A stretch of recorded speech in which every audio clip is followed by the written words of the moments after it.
Yes, so I will keep the class as simple and as quick as possible because I want to focus more on prelims question rather than uh, the overall discussions, right? I assume most of you have read newspapers. If not, never ever skip that habit.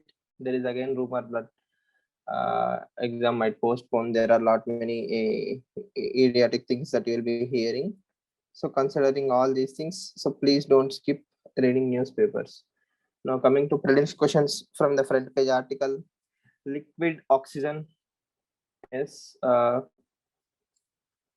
usages, for example, purposes. These can be some typical questions that you might think of in the prelims perspective, right? So there are two things. One is oxygen, liquid oxygen in the newspaper today, and also hydrogen. So the chemical process of creation, just basic idea, not to PhD stuff, right? That is one important thing. And the next one is National Disaster Management Act or Epidemics Act, right? So the provisions in those two acts can also be useful for your prelims perspective. So right now, what central government has technically done is using the seventh schedule, right? Using the seventh schedule, it has pushed the burden to the states because health is a state subject. But whereas Epidemics Act and Disaster Management Act are under the central domain, where central government can also come and intervene, right? So disaster is in central list or concurrent list?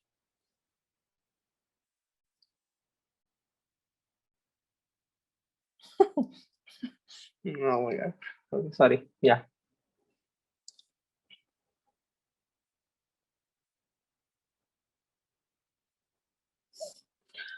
So which one disaster is in concurrent list? Okay. So I'm asking you. I asked the questions, Krishnakant. So this class name itself is a newspaper or DNA questions class. So I won't tell you the answers. Please make sure you know whether disaster is in concurrent list or not. Okay. Just think about it. If you don't know, fine. See, if others are answering, if you're not able to answer any question, or if you're answering wrongly, it's not a bad thing. Don't feel bad. It's a good opportunity for you to learn the mistakes that you're committing or the thought process that you have to develop, right? So science and tech perspective, liquid oxygen usages, yes, or how it is helpful to the people. Then the Disaster Management Act is one thing, and also hydrogen, the creation of the manufacturing of hydrogen process. Okay, but remember ethics case studies point also. This is very important. If you are a district collector, how will you persuade people to wear the masks? Or how do you, if you are in center, if you are the central government, how do you prepare a pan India oxygen supply mechanisms or infrastructural mechanisms? So GS paper 2 governance and GS paper 3 disaster management, most expected questions, both prelims wise and mains wise, because it's an utter disaster out there, from crematoriums to ICU. You know, Fortis Hospital. I don't know how many of you actually heard about the term Fortis Hospital. It's like very posh hospital in Delhi, very very popular. So 45 minutes ago, they made a public tweet saying, you know, SOS, we are running out of oxygen. Only 45 minutes left. Okay, you can imagine it's like Apollo Banjara Hills declaring we are running out of oxygen. I don't even want to imagine what is happening in community healthcare centers and Jilla or government hospitals. Okay, things might be very, very bad, right? Uh, right. So just remember for the disaster management perspective. ICMR, we don't want to discuss.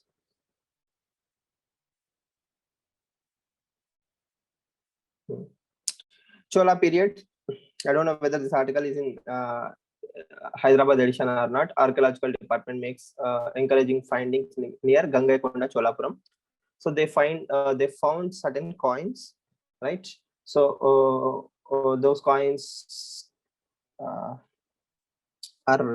probably minted by Rajendra Chola. So prelims wise, just revise up. It gives an opportunity to revise Chola kingdoms, Gangaikonda, Rajaraja Chola one, Rajendra Chola, and all the achievements. And also they say there is a trade relation between uh, the Cholas and the East Asian countries, specifically in relation to China, right? So what are the unique features of Cholan kingdoms? I think longevity is one of the important factors of Cholas, right? They survived for a really long period. So what are the achievements of Rajendra Chola? Who constructed the temple? Rajendra Chola, Rajaraj Chola?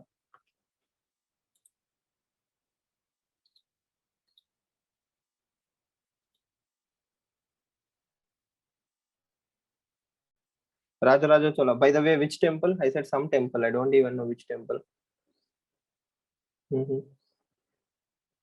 Brihadishwara temple is constructed by Rajaraja Chola. Okay, fine, nice. So, any other specialty of the Chola kingdom? Like a prelims question, this line you must compulsory know about the Cholas. Any one line, like one line which you think is like 110% important to know about Cholas.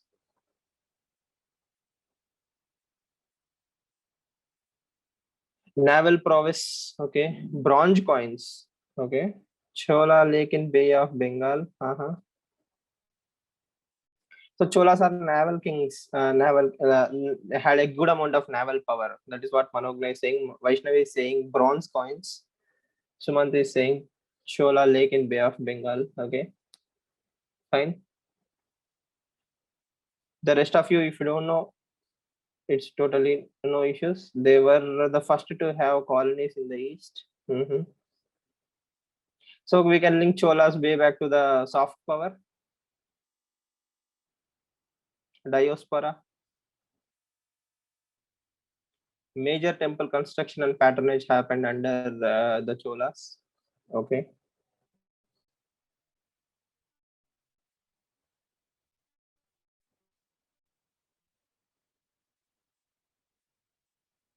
Monolithic statues. Okay,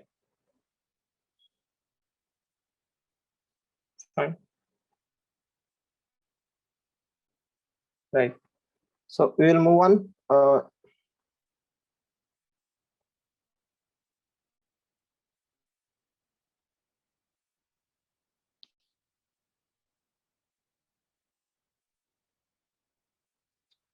Again, not important for prelims, but just for perspective sake. Remember, there is a discussion going on to find out the birthplace of Lord Hanuman. Right? We don't want to anger the gods, so we don't enter into the sarcasm part or the jokes part on this particular arena. But how or what this will do to the society is one thing. I can think of tourism. Definitely, if we come to a consensus, probably tourism can be developed in that particular area, right? And there is also an article related to freedom from temples, freedom of temples from the government's control, right?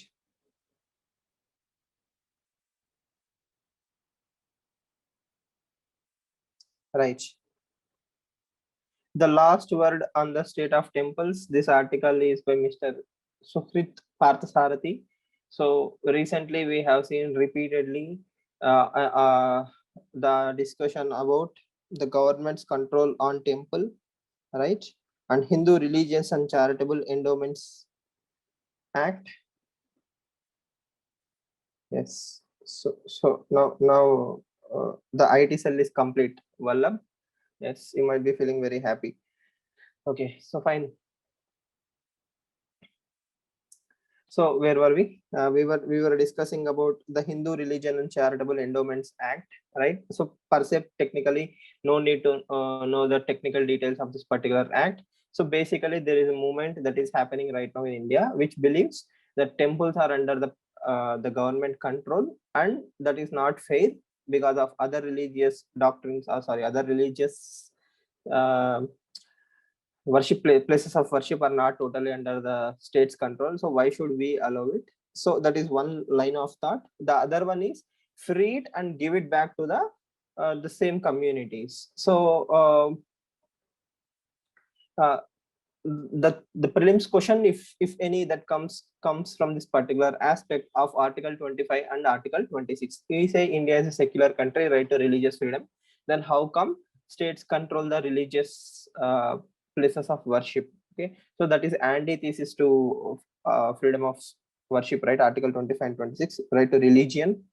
But technically, the core tenets of religion are protected under Article 25 and 26. That is the most important thing. And second thing, administration of a temple is a secular activity, and it has it is completely under the control of the state. So states can intervene, and Supreme Court has given multiple judgments saying as long as it is about administration, states can intervene. So we are not expecting a prelims question, sorry, a mains question in depth. So a Padmanabha Swami temple and a pending case in Supreme Court about the 9 questions related to religion. So all that is a landmark judgment. Now for the prelims sake, 25 and 26 are very, very important. I'm sure all of you have marked it up, right? For example, right to propagate religion is protected under Article 26.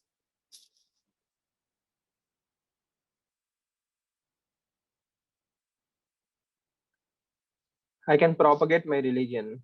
That is protected under Article 26. 25. Mm-hmm. Right to convert.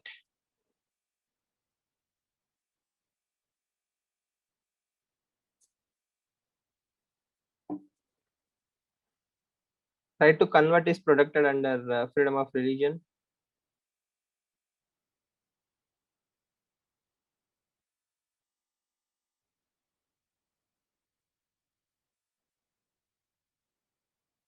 Right to convert itself violates Article 25, so it is not.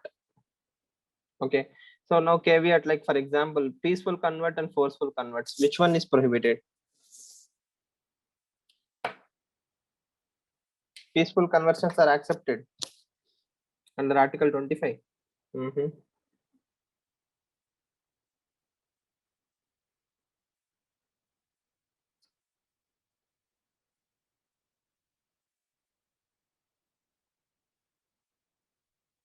Peaceful in the sense peaceful. P-E-A-C, peace, Shanti. So I will tell you with folded hands, please join my religion.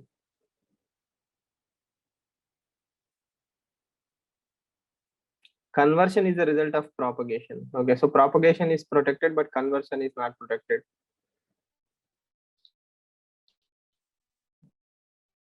What is mean? Peaceful converts propagation. Is a recent Supreme Court judgment on those lines. Okay, peaceful conversion is accepted. I think peaceful conversion could be converted under rise back conversions.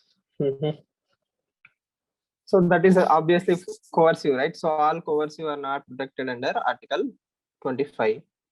So just know the basic understanding, like propagation and conversion are two different things. You have the right to propagate, but you don't have the right to coercively convert. If you are propagating and if they are attracted, or if they feel that there is a need to change the religion, then there is a process. But again, it will become controversial because so many states have introduced so many laws, so nobody is right now very clear like what is the entire process. Okay, this particular editorial is about open and safe, the prime minister's speech. So I don't see any prelims questions there except from health is in their which schedule, right? And can we link vaccination to Article 21?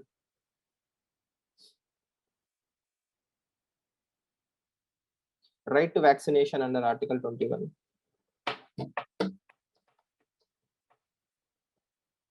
So can we expand right to vaccination to right to health, which is already under Article 21? So can we claim in future that right to vaccination is a fundamental right, or it is definitely a state's responsibility?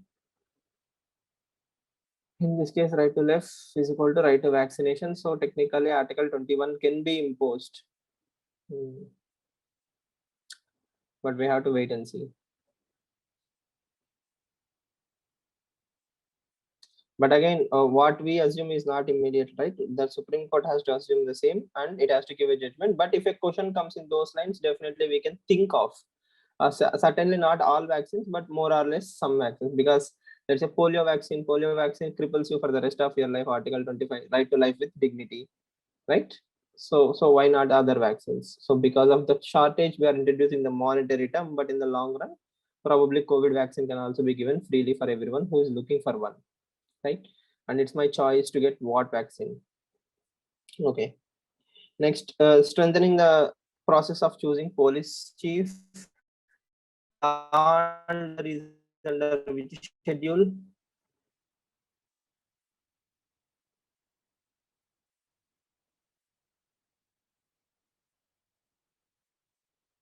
Obvious, right?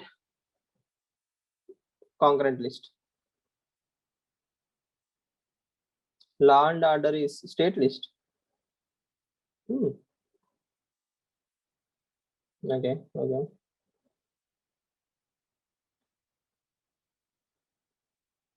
Law and order is state list. Prelims question, that is the only question we can think of. But from mains perspective, remember appointment of the police chief. If you control the police chief, you automatically control the entire department, right?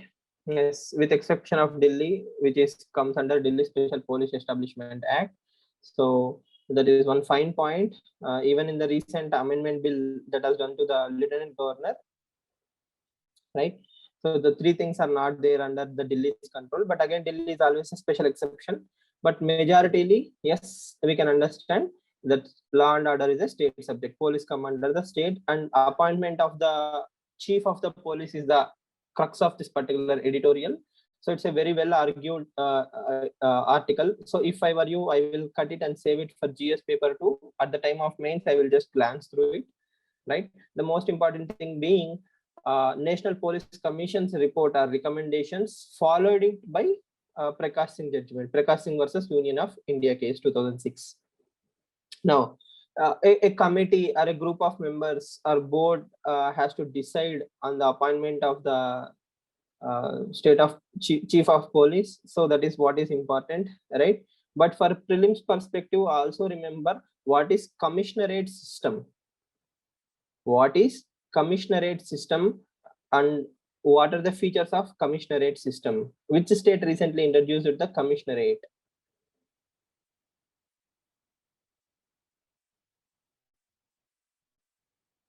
I don't know. As I told you, I will ask the questions. So I'm just giving you the thought process.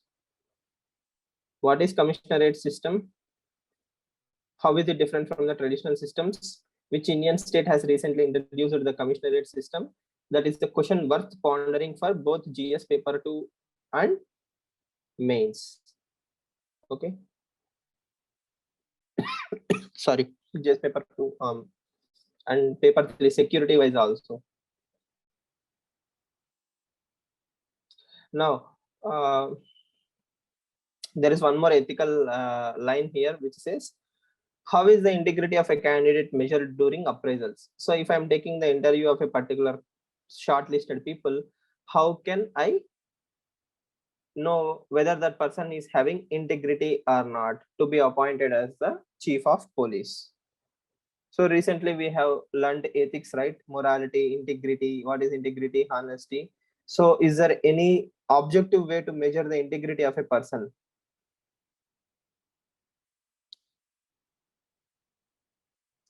That is also a question worth pondering for your mains perspective, right?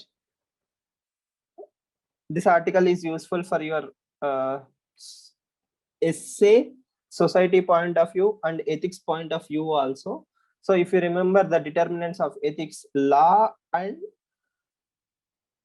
ethics or law and morality go hand in. Morality feeds into the law, will feed the morality of the society. For example, societal morality and constitutional morality. In the same way, there is a racial injustice system that is going in not Uttar Pradesh, in USA, right? So there is a racial injustice deeply rooted in USA. So this George Floyd judgment or the case about George Floyd gave some hope and convicted the police officer who excessively abused his power to kill that particular person, even though he was claiming I can't breathe, because of his racial prejudice or stereotypical mindset, which flowed into the execution of his duty, led to the murder of that person in front of the cameras.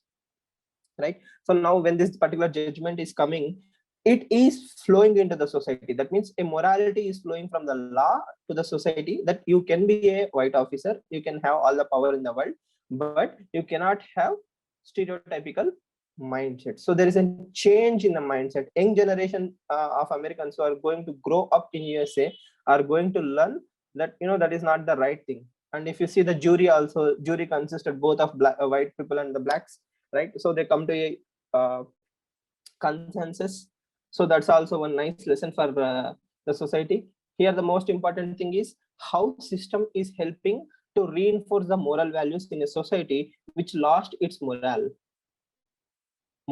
So morals technically. So when Abraham Lincoln unified the USA, right, the racial prejudices did not heal. So let's hope this George Floyd judgment will start planting those seeds in the next generation of Americans, because racism anywhere is a threat to the humanity, right? Because hate anywhere will only lead to more hate. So that has to be solved. So in that sense, this judgment can have a lot of implication in your answer writing in relation to GS paper 4. Okay. A recipe for vaccine inequality. No prelims questions there. Article 21 maximum.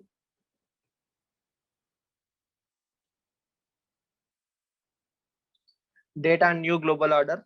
So PSIR students, this is an article worth pondering for your PSIR, because Mukul Sanwal actually writes very good articles. So he is discussing about the digital data revolution in this particular article. Yes. So I don't see any prelims question per se. For example, trivial questions like, is India a member of ASEAN? What is the full form of SWIFT or SWIFT mechanism? SWIFT. Right, because SWIFT mechanism was also involved in the Punjab National Bank scam, and anything and everything related to NPCI and UPI. Who runs UPI? What is the what constitutes NPCI? All previous questions that are already asked by UPSC. So the UPI volume is recently crossed $1 trillion according to this particular article. So SWIFT mechanism, SWIFT, SWIFT mechanism is one thing for prelims. Say it's an international cross-border payment platforms. So as of now, UPI is internal, right? Within the country, within the banking systems, you can flexibly transfer the money, but we are not globally connected. So what China is doing is China is it currency next alternative to the US dollar. So India has to, India offers a lot of data, right? We generate tons and tons of data each and every day. So India is in a position of negotiation, and India can take opportunity. So probably USA is not even ready in the volume, sheer volume, but India has very nicely adopted UPI. Almost everybody is now using UPI. We can only make it better, right? And use it as a bargaining chip. And at the same time, this can be non-conventional warfare. So none of these terms are prelims oriented, but I don't need to attack you directly. Cyber attacks, the ones we recently seen in the electric grids in Maharashtra and elsewhere by China. So the same thing, if it happens to UPI, it will cripple the entire system, right? So the major point of view is digital technology is a double-edged sword. India has to reap the benefits, right? That is one dimension. This question, green hydrogen, I told you this article, hydrogen, you have to see. Right. And one more thing, the Perseverance rover in Mars, it has created, or it has tested a mechanism to develop oxygen. Yes.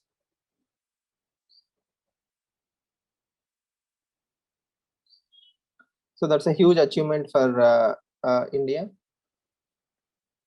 This article again, India at 142 in the index of press freedom index. So it is released by Reporters Without Borders. So that is the only prelims question there. Reporters Without Borders. So freedom of press is protected under which fundamental right?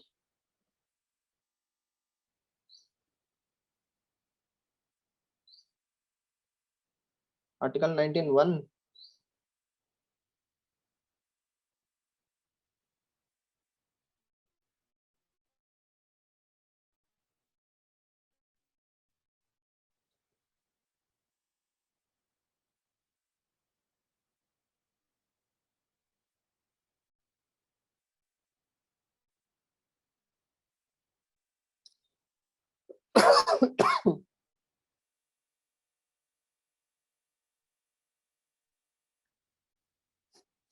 Right. So this article is about internal security in Bijapur security forces. So Maoists are alleging that there is a drone attack on them. No prelims question hidden there, but you can understand if it is true that the government is escalating the war against the Naxalites and using the latest technology possible. So we can skip the bomb dropping part and all those things, but we can add in the point where we can say drones are being deployed now to fight the Naxal menace, so that Naxalites won't have any place to hide. So the limitations or the guerrilla warfare that they prefer can be easily handled through drones, because drones will be sent first, the roads or the surrounding areas will be observed, then the convoys can move, standard operating procedures, so life will be saved. Now, this is a very interesting article for your GS paper 2 and prelims as well, ad hoc judges. So what is Article 224A? That can be a prelims question. Article 224A is related to what? Appointment of judges in high courts in relation to ad hoc appointments. As you know, ad hoc, ADHOC, means a temporary provision. So there is a tussle between the collegium system and the executive. Collegium has recommended certain names. The government has not approved a lot of names, and there is a huge pendency in various high courts of the countries. So that is why Supreme Court took matters into its own hands, right? And if you can see the orange part, Article 224 used rarely of the Constitution deals with appointment of the ad hoc judges. The Chief Justice of a High Court for any state may, time to time, with the previous consent of the President, remember, not with the Governor, but with the President, act as a judge of High Court for that state. So that is the prelims question we can expect, right? Article 224A related to ad hoc appointments. Chief Justice of not India, Chief Justice of that particular High Court, with consent of the President, can appoint a previous judge as again an ad hoc judge. Okay.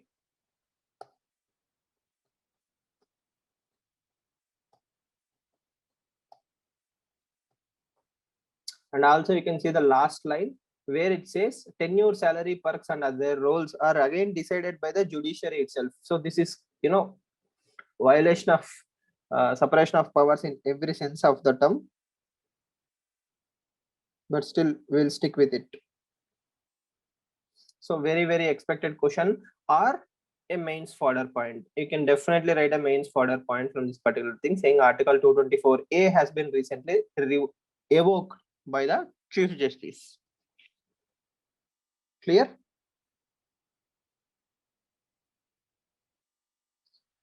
Wonderful article. I don't know. GS Paper 1 Society, India adds further stereotypes, shows the study.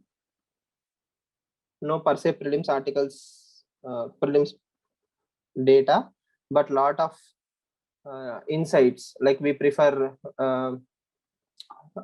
as a community to see married women selling the goods, right? Less dumb than the male, more fair. So a lot of stereotypes we actually don't realize or may notice are brought out explicitly by this particular article, right? So please do read it. GS Paper 1 Society Perspective, very nice value addition to your answer writing.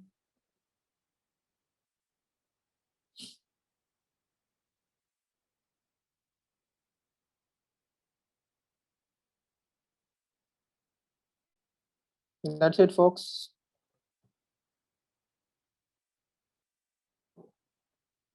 No prelims questions per se.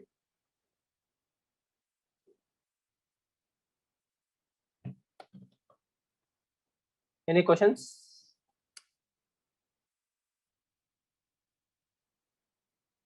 I hope you have noticed all these points in the way they are mentioned, right?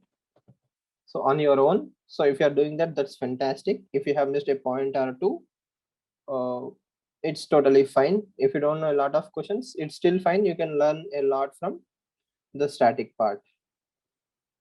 And keep an eye on mutation of the virus. Second mutation, third mutations. What are mutations of virus? How does it hamper the vaccine progress?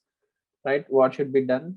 So these are the things that can be identified from science and tech point of view. Okay.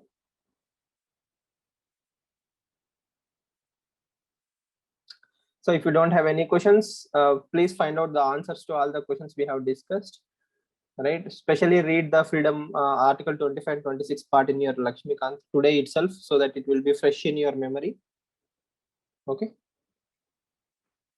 And what is collegium system? Who appoints the judges of courts? What is the procedure? So just second judges and the third judges case summary can be reviewed today itself. So those are the major takeaways, right?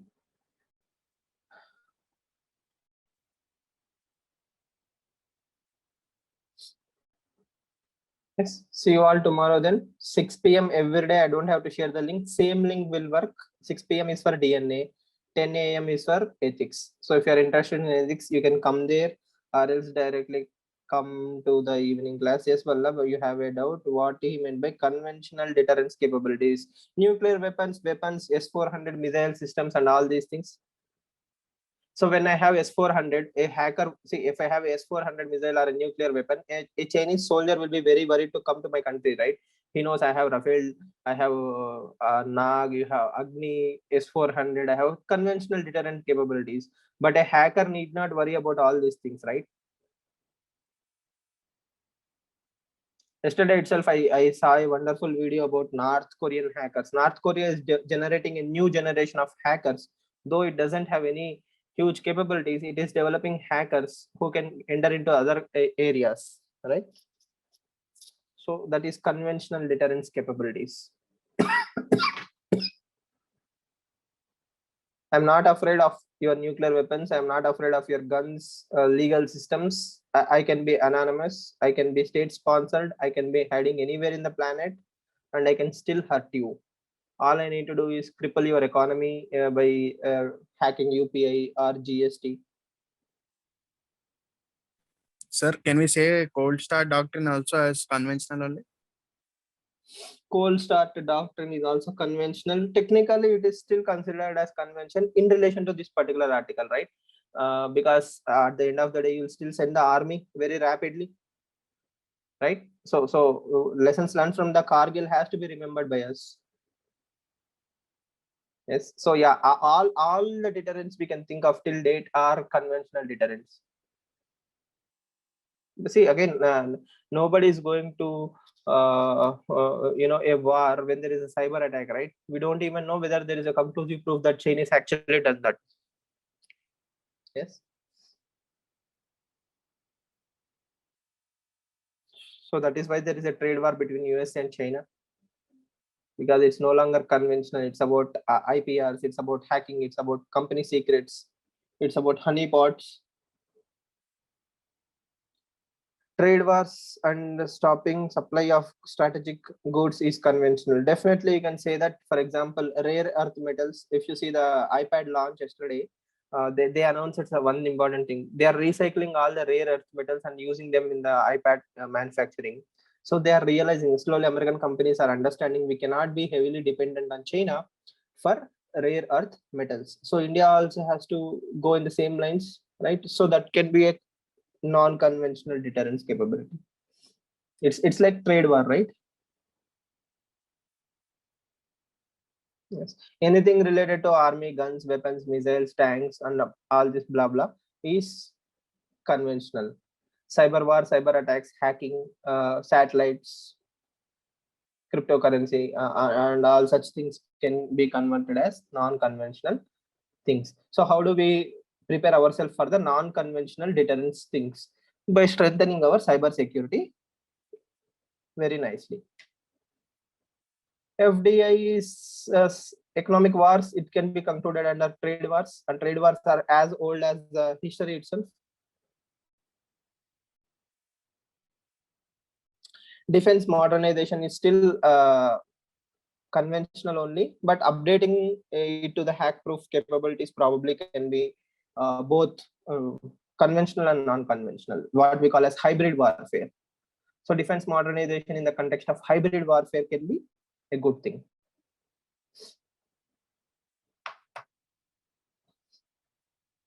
Yes, anything related to money is traditional, because people have already done that, right? And see, currency manipulation is not related to one particular country, right? It is about the perception of the entire.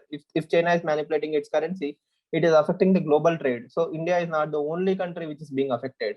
But FDI again is attraction, right? So that's not conventional. Specifically, he's bothered about cyber, right? We will keep it to cyber world. The the fourth frontier.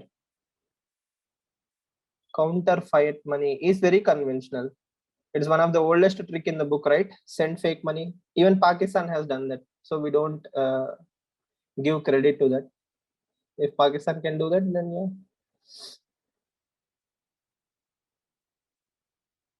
See, what are the four frontiers? Earth, water, land, then cyber. Now space is the fifth frontier. So anything related to fourth and fifth can be non-conventional. Space and cyber worlds. These two can be non-conventional deterrents or non-conventional threats. Okay, bioweapons and all those things. Okay. So stay in touch every day with the newspapers. We don't know whether prelims will be postponed or not. If it postpones, it's wonderful that you get a lot of new fodder points for your mains. If it doesn't postpone beyond 1 month, still you are very well in connect with the newspapers. It will help you to revise a lot of topics. So it's a win-win scenario either case. So make sure you are reading newspapers and writing down all the questions we discuss in the class, and stay positive, right? See you all tomorrow, 10 a.m.